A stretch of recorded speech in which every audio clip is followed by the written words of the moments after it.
Kevin. I'm reporting for Multihulls World France on the Longreach brand. Our review is taking place on the beautiful Gulf of Thailand, and here we are looking at the first two hulls of the Longreach brand.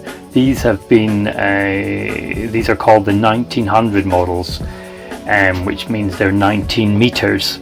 Even though these actual boats are slightly smaller, but they've changed to become the 1900 in future models. There's two types, and this is the blue water model, which has an open flybridge, and in the flybridge it's semi-enclosed with a Portuguese surround, so you can actually go round the outside of the boat. As I just showed you there, it's got thrusters, and on the chart you can see where we are. We are in the Gulf of Thailand, and we've come down to Ocean Marina, and we're out among the islands of Ocean Marina, and having a look at the open stern cockpit of the flybridge of the blue water. The Expedition model has an enclosed top. Here we are down below, and this owner has chosen a dark veneer island bench, household style refrigeration. The finish is very good, electric hobs, and the galley looks aft with microwave, soft closed drawers. This owner has chosen a lot of open space, and there's also storage in the nacelle, and the table, the main dinette table, folds down. Being long range boats, these are designed to do at least 2,000 miles on one tank of fuel at displacement speed, if not more.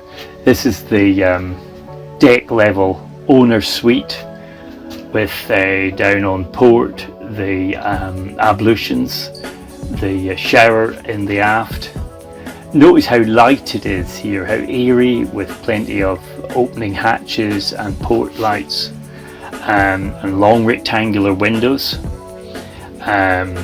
Moving down now into the starboard, this has a double cabin forward, and going across the beam, again opening hatches, and a large bathroom forward, electric toilet, and again lots of light from rectangular windows.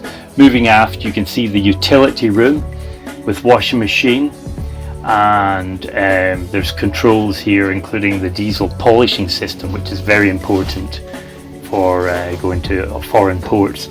Now in the port hull, which has a rather small cabin, but with not a lot of space, but again a full-size bathroom beside it. Now moving into one of the engine rooms around the Yanmar, you can see the Whisper power generator. It's only a small generator they need because they've got a lot of solar, and they use lithium batteries. Wet exhausts, but very quiet in the cab. Looking at the swim platform and the stern, there's room for the dinghy. We just took the dinghy off there. See the single davit, and the actual bridge deck clearance is pretty good, nearly a meter.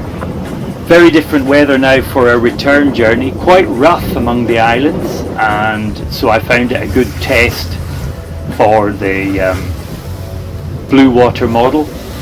It didn't like initially the angle that we were attacking the waves, so I went at a slight angle to the waves, maybe 30 degrees, and increased the speed using the hydraulic wheel, and the motion became much better and more positive movement. I felt it a lot more control. Large Raymarine screens with the charting, the dual doors each side, and the skylights, again airiness, good views, and a really superb boat overall, the Longreach 1900.